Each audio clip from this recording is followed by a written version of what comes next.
Hello students, welcome back to our channel. आज हम start करने जा रहे हैं class 11th physical education that का chapter 2 that is your Olympic value education. Olympic value education का मतलब होता है ओलंपिक गेम्स के थ्रू लाइफ वैल्यूज़ को सिखाना। अब ओलंपिक सिर्फ एक स्पोर्ट इवेंट नहीं है बल्कि एक एजुकेशनल मोमेंट है जो यूथ को डिसिप्लिन, कैरेक्टर और मॉरल वैल्यूज सिखाता है। इस चैप्टर का मेन फोकस है कि स्पोर्ट्स का यूज़ करके हम स्टूडेंट्स को बेटर ह्यूमन बींग्स कैसे बना सकते हैं। So now let's talk about Olympism. The concept of Olympism was created approximately 120 years ago by Pierre de Coubertin, the founder of modern Olympic movement. He used to believe that sports can play a very significant role in bringing communities together. When Coubertin was planning the modern Olympic Games in 1890s, the idea of Olympism became more clear. In this, the Olympic Charter, that is, or Olympism, is expressed as a philosophy of life, exalting and combining in a balanced whole the qualities of body, will, and mind. अब what is the main significance of Olympism, और हम बोल सकते हैं कि what was the main aim of Olympism was to show how sports can make us better citizens through the combination of mind, body and spirit. अब ओलंपिज्म के through जो हम अचीव कर पाए हैं that was international Olympic committee. अब इस ओलंपिज्म का इतना दौर फैला है कि जिसकी वजह से ही आईओसी इस्टेब्लिश हुआ है and it was establish on June 23 1894।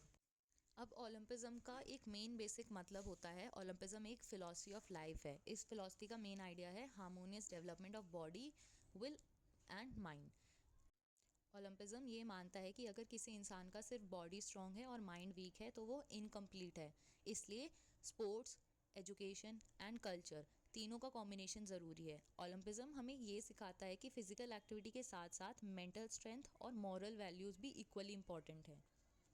Now let's talk about Olympic value education. इसके अंदर हमारे कई फैक्टर्स आते हैं like Joy of effort, fair play, respect for others, pursuing of excellence, balance among body, will and mind. So, the ancient Greece embraced principles and values that were used to help instill behaviors by their society. They wanted to nurture people with a warrior spirit, basically to facilitate that the teaching of these values that the Olympic movement's 5 educational themes were conceived. अब जो factors मैंने आपको starting में बताए थे, these 5 educational themes have been established by IOC in 2016. The 5 Olympic educational values can be defined as follows. First we have joy of effort.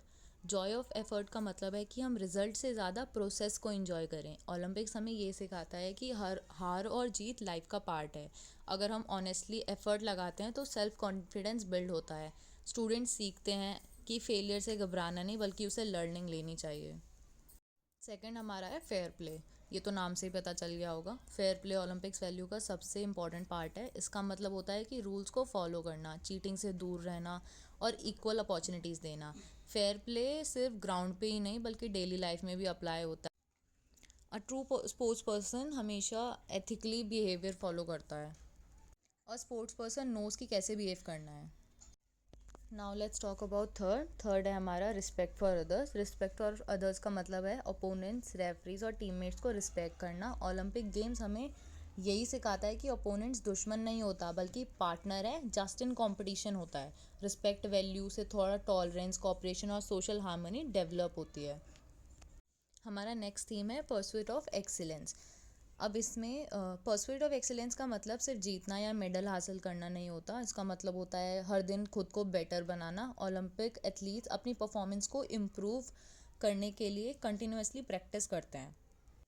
ये value students को सिखाती है गोल सेटिंग, सेल्फ डिसिप्लिन और self motivation. Excellence का real meaning है doing your best even when nobody is watching.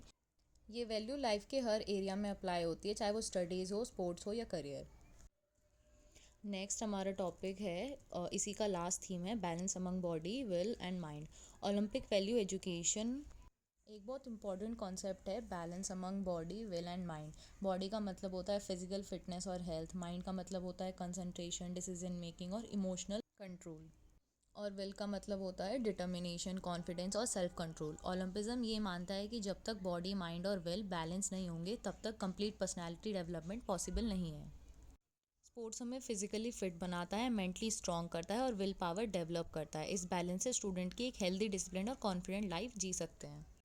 जो मैंने आपको सारे पॉइंट्स बताए, मेनली ओलंपिक वैल्यू एजुकेशन का कोर आइडिया यही है कि फेयर प्ले हो, जॉय ऑफ एफर्ट हो, रिस्पेक्ट फॉर अदर्स हो, एक्सीलेंस देखे, साथ ही बॉडी, विल और माइंड का बैलेंस भी बने. Now let's talk about ancient Olympic games. However ancient Olympic games को रिलेटेड बहुत सारी स्टोरीज़ हैं. मतलब किसी के ज्यूस के थ्रू हैं, किसी की किंग क्वीन की तरफ हैं, किसी की किंग्स ऑफ अनोनमस की तरफ है, गॉडेसेस के हैं, बहुत सारी हैं. So let's cover some basic points. Like first, ancient Olympic games started in Olympia Valley in 776 BCE. The natives of Olympia adored Zeus as their god. Later on, Hercules, the son of Zeus, started the games and sports in the honor of his father. बाद में एक king है थियोडियस, रोम का king था ये. उसने ancient Olympic games को रोक दिया था, स्टेडियम्स को डिस्ट्रॉय कर दिया था जो वो ओलंपिक वैली में होता था, ओलंपिया वैली हम जिसे बोलते हैं. तो उसने उसको डिस्ट्रॉय कर दिया था. They could not forgot these games even after many centuries. So there are some rules for the competition. उस टाइम पे जो रूल्स थे कि the competitor must be only a Greek, completely from a हेलाइकन race और must be in physical fit. उसमें rule था कि जो कॉम्पिटिटर्स हैं वो हेलाइकन वैली के होने चाहिए या फिर फिजिकली फिट होने चाहिए. उनके लिए savage and punish persons were not allowed. जो गलत लोग थे वो अलाउड नहीं थे, जिनको वो पनिश कर चुके थे किसी ना किसी क्राइम में. The competitors had to stay in Olympia for 1 month before the beginning of Olympic games. और they had started taking an oath that they had already taken the training for 10 months in their state. मतलब वो पहले oath भी लेते थे कि उन्होंने 10 महीने पहले अपनी ट्रेनिंग शुरू कर दी थी. And now they are eligible to play. Women's allowed नहीं थी पार्टिसिपेट करने के लिए एंशियंट टाइम्स में. बिफोर पार्टिसिपेटिंग उनको 10 month उनको 1 month के लिए प्रैक्टिस करना होता था. 10 month was the whole time. तो अब ओपनिंग सेरेमनीज जो उस टाइम पे होती थी, one on the day of the opening ceremonies all the players, their brothers, fathers, trainers used to assemble in the auditorium. After that, a pig was killed and offered to the god named Zeus Heracles. So let me just tell you कि उस time पे कौन कौन से games थे. There was 400 yard walking, 3 miles race, horse race, boxing were some of the few names of the games that were played in the ancient times. After that, chariot race, horse race, kedlock, pentathlon, these were added. Competitions of races, wrestling, boxing were already held. Awards के लिए ये था कि there was less attention paid to the awards. मतलब ancient Olympic games में awards के लिए इतना कंसीडर नहीं करते थे. बार्टर सिस्टम की तरह फूड ग्रेन्स दे देते थे as a reward. But later on crown made of olive leaves, then statues were made, poems में उनका नाम इंक्लूड कर देते थे, एनल्स ऑफ हिस्ट्री में उनका नाम रिकॉर्ड हो जाता था. Even the players had to participate in these games. They were just for respect and honour, not for the sake of awards. तो जो मेन पॉइंटर्स हैं एंशियंट ओलंपिक गेम्स के याद करने के वो यही हैं कि एंशियंट ओलंपिक गेम्स 776 BC में स्टार्ट हुए थे, ग्रीस में हुए थे. ज्यूस के ऑनर में ऑर्गेनाइज किए गए थे. सिर्फ मेल पार्टिसिपेंट्स को अलाउड था, वुमेंस को अलाउड नहीं था. विनर्स को मेडल्स वगैरह या कुछ अवार्ड्स नहीं मिलते थे. दे ऑलिव रिथ और ऑनर करा जाता था बस. So now let's talk about modern Olympic games. इनका सारा क्रेडिट पियर द कुबर्टिन को जाता है जो फ्रांस में बॉर्न हुए थे. On Jan 1, 1862, his family members wanted him to join the army, so he joined the सैनिक अकेडमी, जहाँ से उनको इतना फिजिकल एक्टिविटीज़ का मतलब चस्का चढ़ा. they were loving it. So it was Coubertin's dream to restart the ancient Olympic Games at world level. He called a meeting of various countries in 1893 like Italy, Greece, Spain, Sweden. वो सब उसके favour में थे, but many were opposed. Then June 16 को meeting हुई, 75 representatives आए जो उनके फेवर में थे. Then after so much of discussion it was presided over by Coubertin कि sports competition should be held every 4th year on the lines of Greek Olympic Games and every nation should be invited to participate. तो उन बहुत discussions के बाद ये तय हुआ कि चलो अब हर साल या हर मंथ वाला सिस्टम नहीं, अब सीधा 4 साल में हम ओलंपिक गेम्स कराएंगे. तो दो first modern Olympic games were held in Athens in 1896. Athens Greece में ही है. फर्स्ट मॉडर्न ओलंपिक वहाँ पे स्टार्ट हुआ. 14 कंट्रीज़ ने पार्टिसिपेट करा. Gradually number of participants increase हुए. जैसे 1972 में मुनिच में जब ओलंपिक गेम्स हुए तो 122 कंट्रीज़ ने पार्टिसिपेट करा. और उसके बाद फिर 3 ओलंपिक्स हो नहीं पाए थे due to the world wars. तो now let's talk about rules जो कंपटीशन में है अब प्रेजेंटली, कि मेल एंड फीमेल्स दोनों पार्टिसिपेट कर सकती हैं। हर एक नेशन का जो प्लेयर आ रहा है वो नेशनल ओलंपिक कमेटी से अप्रूव्ड होना चाहिए।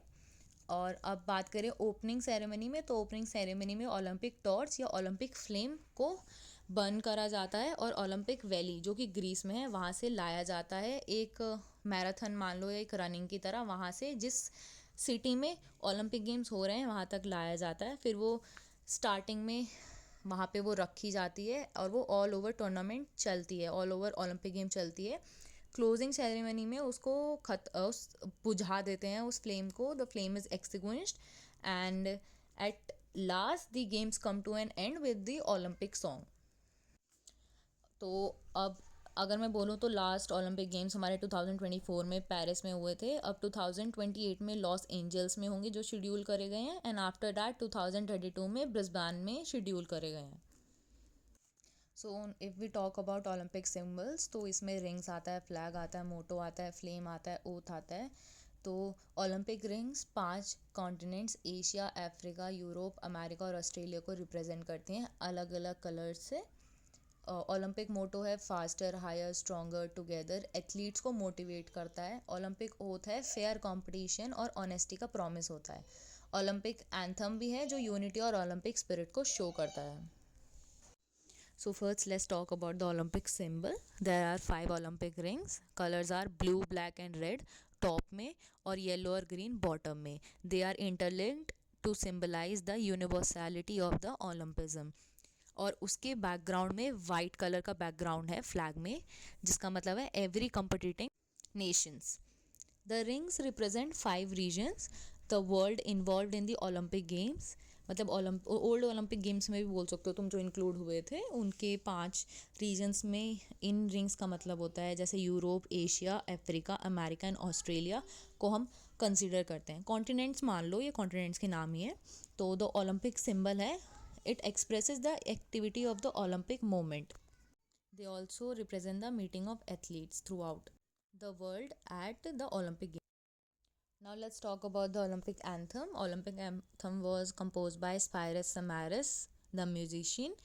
In Greek poetry, Cotis Palmus ने उसमें words add करे थे in 1896. Then it was adopted by International Olympic Committee in 1958 and it was played in the opening and closing ceremonies of all Olympic Games during all IOC official ceremonies. The national anthem of the first place winner is also played as each medalist national flag is raised.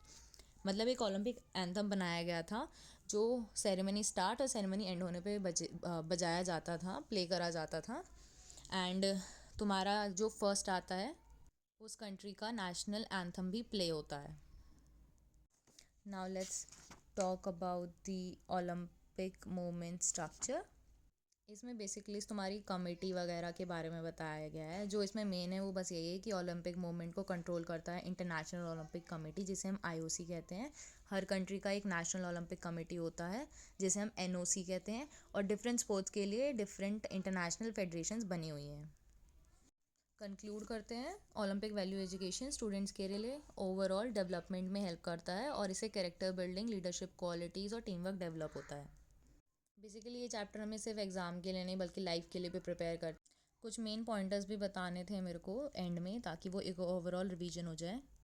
First है Olympic का मोटो, जो 4 Latin word से बना है, citius, altius, fortius and communis, मतलब faster, higher, stronger और together.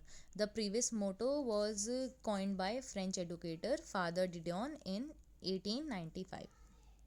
Olympic flag है next, it was created in 1913, suggestion Baron de Coubertin का था। It was first inaugurated in Paris in June 1914 and इसको host जो करा था वो ओलंपिक स्टेडियम में हुआ था एंटवर्प ओलंपिक गेम्स में 1920 में। Olympic flag is made up of white silk and उसके अंदर 5 इंटरलॉकिंग रिंग्स या सर्कल्स हैं जो 5 कॉन्टिनेंट्स को रिप्रेजेंट करते हैं, America, Europe, Australia, Asia and Africa. The 5 rings have different colour जो मैंने आपको पहले भी बताए थे, yellow, green, red, blue, black. The interlocking of rings and circles symbolizes cooperation and friendship. Next we talk about Olympic flame, ये most important है। Olympic flame is a symbol of knowledge, life and happiness. This flame और torch is lighted और kindled in Olympic village of Greece and carried out runners to the place where the Olympic Games are going to be organized, and वो पूरा event burn करती है, last में वो उसको extinguish कर देते हैं। और फर्स्ट टाइम जो फ्लेम जली थी वो एम्स्टरडेम 1928 में जली थी। ओलंपिक टॉर्च जो होती है, मतलब फ्लेम जो होती है, उसका वेट 1.2 kg होता है। And Olympic torch relay was introduced on 1936 at Berlin Olympics.